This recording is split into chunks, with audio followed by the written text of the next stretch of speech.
அஸ்ஸலாமு அலைக்கும் வரஹ்மத்துல்லாஹி வபரகாத்துஹு. இன்றைக்கி நம்ம குரான் கிளாஸ் வகுப்பில் 19வது வகுப்பில் நம்ம இருக்கோம்.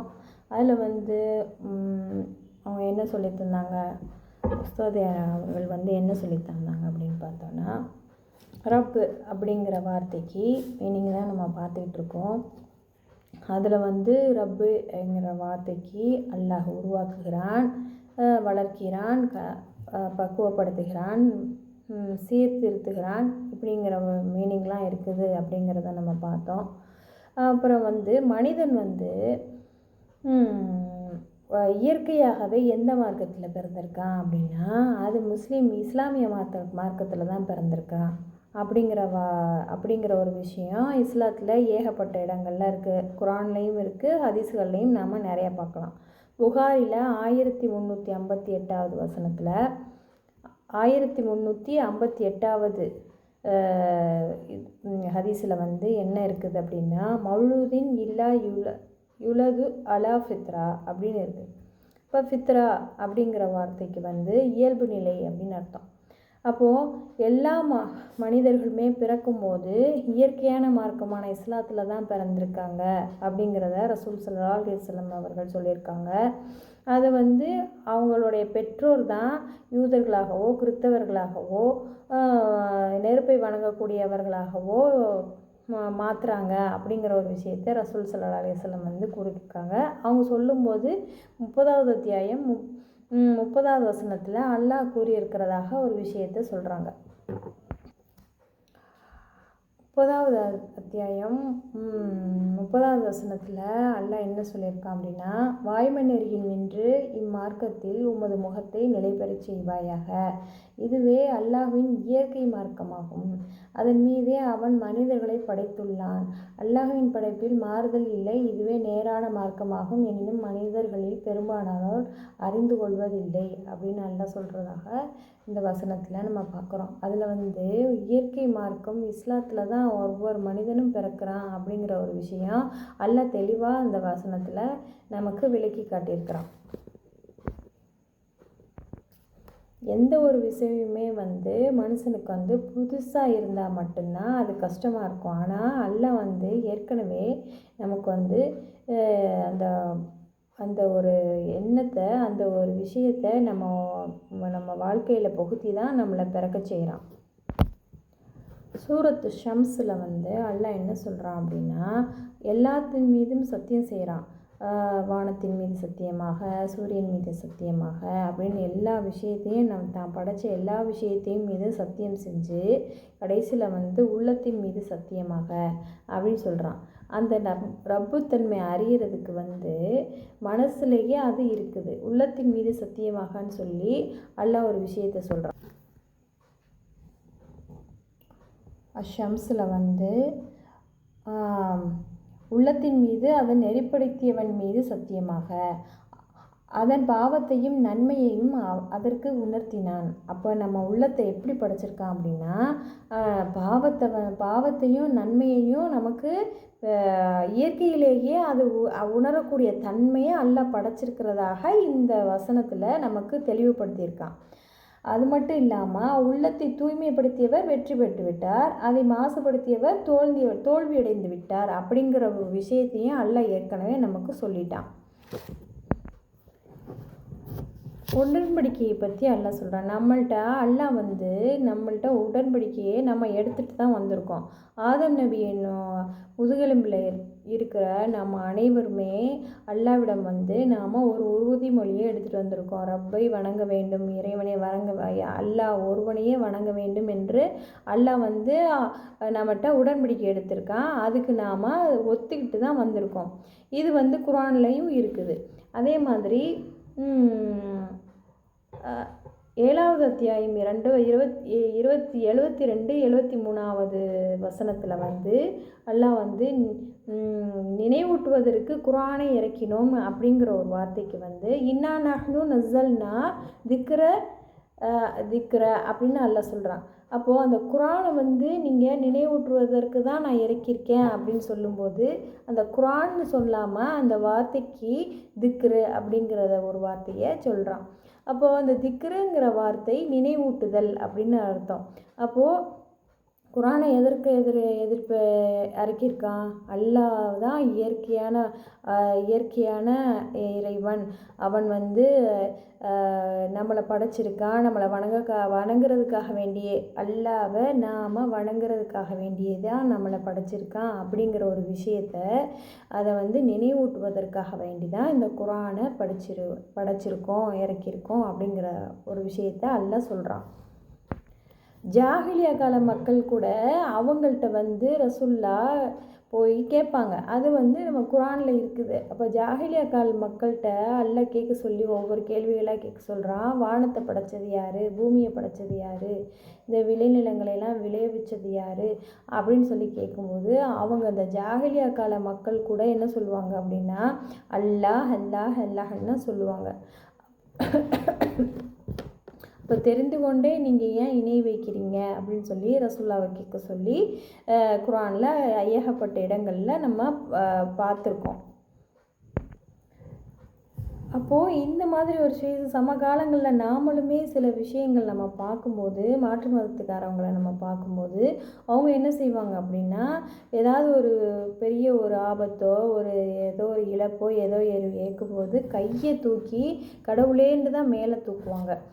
அதையும் நம்ம சமகாலங்களில் நம்ம பார்க்க தான் செஞ்சுருக்கோம். அதே மாதிரி யூனுஸ் அத்தியாயத்தில் வந்து கப்பலில் கடலில் வந்து பயணிக்கக்கூடிய கப்பலில் உள்ளவங்களுக்கு வந்து அந்த ஒரு பதட்டம் ஏற்படும் போது அவங்களும் என்ன செஞ்சுருக்காங்க, இயற்கையான இறைவனாகிய அல்லாஹ்வை தான் அவங்க என்ன செஞ்சுருக்காங்க, அழைச்சிருக்காங்க.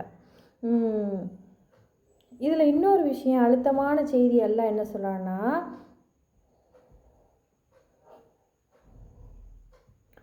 ரப்பு இல்லை அப்படிங்கிற ஒரு விஷயத்த எவன் ஒருத்தர் மறக்கிறானோ அதை வந்து அவன் வேணும்னே தான் செய்கிறான் அப்படிங்கிறதையும் முரண்டு பண்ணுவதற்கு தான் செய்கிறான் அப்படின்னு சொல்லி மனம் முரண்டாகத்தான் அவன் சொல்ல முடியும் அப்படிங்கிற ஒரு விஷயத்தையும் அல்லாஹ் குரானில் ஏகப்பட்ட இடத்துல சொல்கிறான். உதாரணத்துக்கு ஃபிரௌன் எடுத்துக்கிட்டோம் அப்படின்னா, ஃபிரௌன் என்ன சொல்லுவான்னா, மறுப்பான். நான் தன்னைத்தானே கடவுள் என்று சொல்லுவான் அவன்.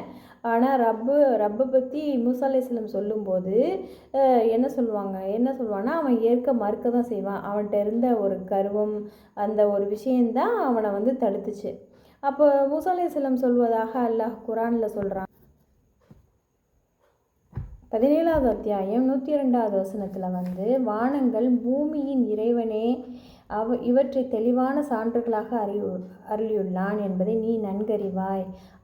ஃபிரௌனே, நீ அழிக்கப்படுவோன் என உறுதியாக நம்புகிறேன் என்று மூசா அலைஹிஸ்ஸலாம் கூறினாங்க அப்படின்னு சொல்லி குரானில் இருக்குது. அப்போது அவங்க தெளிவாக சொல்லிட்டாங்க, நீ வந்து வானங்கள் பூமியை படைச்சது யார் அப்படின்னு உனக்கு தெரியும். ஆனால் நீ வந்து அதுவும் நீ அழிக்கப்படுவோன்னு அப்படிங்கிறது வந்து நான் வந்து நம்புகிறேன், நீ இந்த மாதிரி மறுக்கிறதுனால நான் நம்புகிறேன் அப்படிங்கிற ஒரு விஷயத்த மூசா அலைஹிஸ்ஸலாம் சொல்கிறாங்க. சூரத்து நமில் அப்படிங்கிற ஒரு அத்தியாயத்தில் அல்லாஹ் வந்து 13-14 அல்லாஹ் என்ன சொல்கிறான்னா, நம்ம சான்றுகள் பார்க்கின்ற விதத்தில் அவர்களிடம் வந்தபோது இது பகிரங்கமான சூனியமே என கூறினர். அவர்களின் உள்ளங்கள் அவைகளை உறுதியாக அறிந்த போதும் அநியாயமாகவும் கர்வமாகவும் மறுத்தன. குழப்பவாதிகளின் முடிவு எப்படி இருந்தது என்பதை கவனிப்பீராக. அல்லாவே வந்து நமக்கு வந்து இதை வந்து சொல்லி காட்டுறான். அவர்கள் உள்ளங்கள் வந்து உறுதியாக அறிந்து தான் இருந்துச்சான். ஆனால் அவங்க வந்து என்ன செஞ்சாங்க, அநியாயமாகவும் கர்வமாகவும் அதை மறுத்திருக்காங்க. குரானையும் இறைவனையும் எல்லாத்தையும் இயற்கை மார்க்கமான இஸ்லாத்தை வந்து அவங்க மறுத்திருக்கிறதாக அல்லாஹ்வே குரானில் சொல்கிறான். 80வது அத்தியாயத்தில் அபசவத்தாவல்லாவில் வந்து அல்லாஹ் என்ன சொல்கிறான்னா, மனிதன் தன்னுடைய இறைவனை வந்து தன்னுடைய உணவை சிந்திக்கட்டும் அப்படின்னு சொல்கிறான். அந்த உணவு தேவைக்காக அந்த உணவை வந்து நம்ம சாப்பிட்றதுக்கு முன்னாடி என்னென்னலாம் நிகழ்வுது அப்படின்னு நம்ம யோசித்து பார்த்தோம்னா அதோடைய செட்டப்பே வந்து நம்மளால் படித்தோன்னா அது முடியவே முடியாது. அவ்வளோ பெருசாக இருக்கும் அதோடைய இது.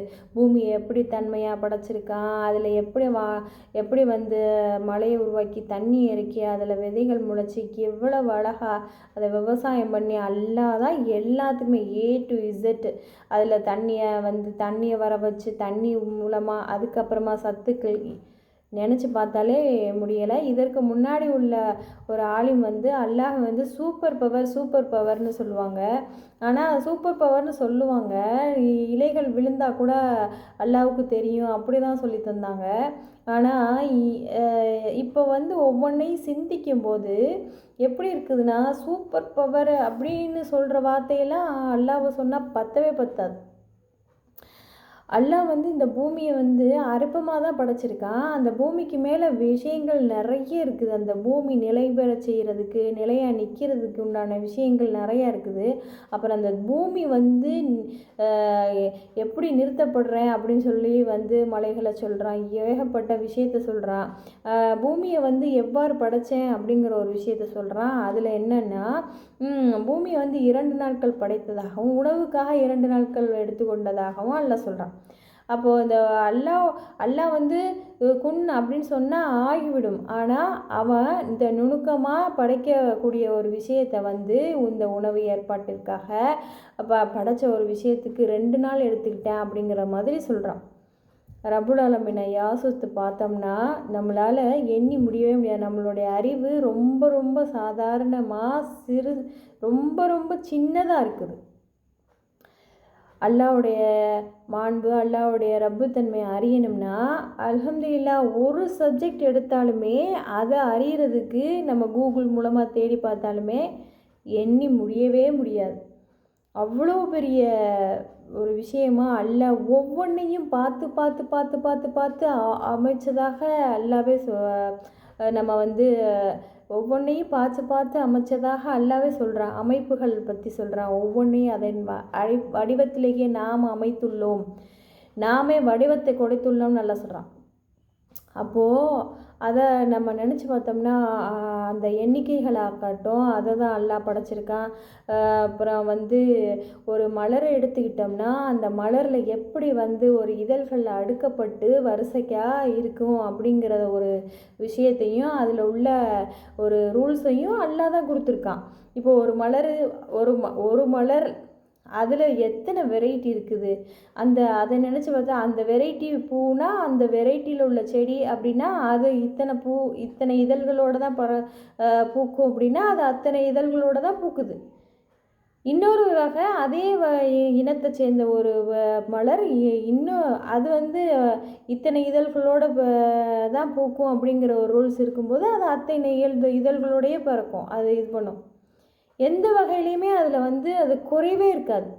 இப்படி ஒவ்வொரு விஷயத்தையும் இலையோடைய வடிவம், இலை எப்படி இருக்கணுங்கிற ஒரு விஷயம், அப்போ தான் இந்த சூரியன் ஒளி கதிர்கள் படும் அப்படிங்கிற ஒரு விஷயம்.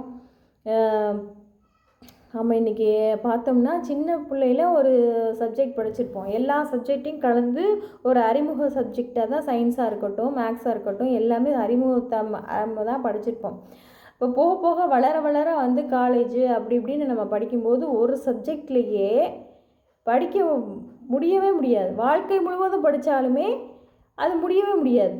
அப்படி ஒரு அப்டேட்டுன்னு ஒவ்வொரு விஷயத்தையுமே கொண்டு வர்றாங்க. அப்போ அல்லாஹ்வுடைய படைப்பை நாம் படிக்கணும்னு நினச்சா கூட ஒரு மனுஷனால் வாழ்நாள் முழுவதுமே ஒரு சப்ஜெக்டை படிக்கிறதே அவ்வளோ பெரிய காரியமாக இருக்குது. அவன் வாழ்நாள் முழுவதும் படிக்கிறான், அடுத்த ஜென்ரேஷனும் படிக்கிறான், இவன் கண்டுபிடிச்சி வச்சுட்டு போயிட்டு அடுத்த ஜென்ரேஷன் படிக்கிறான். இப்படி யோசித்து பார்க்கும்போது அல்லாஹ்வுடைய ரப்புல் ஆலமீனுடைய ஒரு இதை நம்மளால் அறிஞ்சிக்கவே முடியாது. அவனுடைய பவரை நம்மளுக்கு அறிவுக்கு அப்பாற்பட்டு தான் இருக்குது. கடைசியாக இந்த ரப்புங்கிற வார்த்தைக்கு அல்லாஹ் தண்டனை, அழிவு, பிரச்சனை இந்த மாதிரி விஷயத்துக்கெலாம் ரப்புங்கிற வார்த்தையை பயன்படுத்தவே இல்லை. இரக்கம், அன்பு, கருணை அப்படிங்கிற வார்த்தைகளுக்கு தான் ரப்பு தன்மையவே பயன்படுத்துகிறான். ரப்புங்கிற ஒரு வார்த்தையவே பயன்படுத்துகிறான். இதெல்லாம் நம்ம ஒவ்வொரு நாளும் நம்ம குரானை படிக்கும்போது தான் இந்த ரப்பு தன்மையை மேலும் அடிக்க முடியும். மேற்கொண்டு நம்ம ஒரு சப்ஜெக்டை எடுத்து நம்ம படிக்கும்போது தான் ரப்புல் ஆலமீனுடைய வேறு ஆற்றல் நமக்கு தெரியும். நம்மளுடைய அறிவுக்கு அது வந்து முழுமை பெறுமா அப்படிங்கிறது முழுமை பெறவே பெறாது. இன்ஷா அல்லாஹ் நம்மளுடைய வாழ்க்கையில் நம்ம வந்து நம்ம வாழ்நாள் முழுவதும் ரப்பு தன்மையை அறிஞ்சு நம்ம குர்ஆனோட தொடர்புடைய மக்களாக நம்மளை அனைவரையும் ஆக்கி வைக்க வேண்டும் என்று துஆ செய்தவளாக என்னுடைய உரையை நிறைவு செய்கிறேன். அஸ்ஸலாமு அலைக்கும் வரஹ்மத்துல்லாஹி வபரகாத்துஹு.